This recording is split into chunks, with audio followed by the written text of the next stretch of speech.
Example number 3. Find the limit from x, y axis directions. Again, I have xy plane. I'm going to find the limit where I'm going to approach along x-axis and along y-axis in 2 dimensions. If I have limit of x square minus y square or minus x square plus 2y, I have 2 independent variables, x and y. X approaches 2 and y approaches 2 as well. I'm approaching the same point along x-axis and along y-axis. It's exactly like example number 2. If I want to approach only along x-axis, my y will become 0.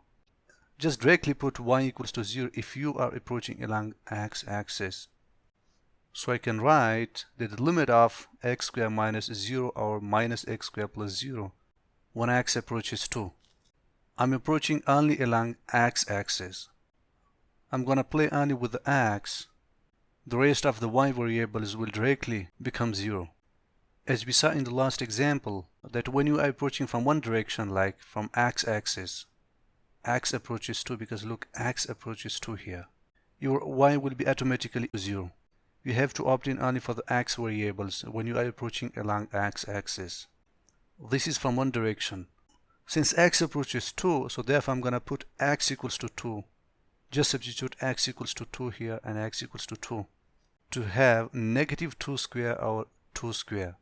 I substituted x equals to 2 for the x, now which equals to negative 4 over 4, which equals to negative 1. This is my one-side limit when I started approaching only along x-axis. Negative 1 is my one-side limit. For the other side, let me calculate it for the other side, which is limit of x square minus y square or negative x square plus 2y. This time I'm going to opt in for the y. Y approaches 2. So I will have limit of 0 minus y square or 0 plus 2y.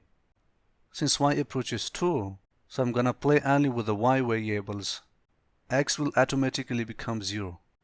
Y approaches 2 means that plug in 2 for the y to have negative 2 square over 2 times 2, which equals to negative 4 over 4. It equals to negative 1. This is my other side limit. This time I'm approaching only along y-axis. Y approaches 2 here. So I will take only y approaches 2. I'm going to play only with the y variables. The x will automatically become 0.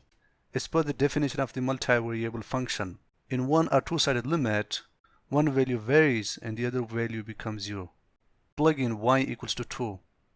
Y equals to 2 here and y equals to 2. So negative 2 square over 2 times 2 equals to negative 4 over 4.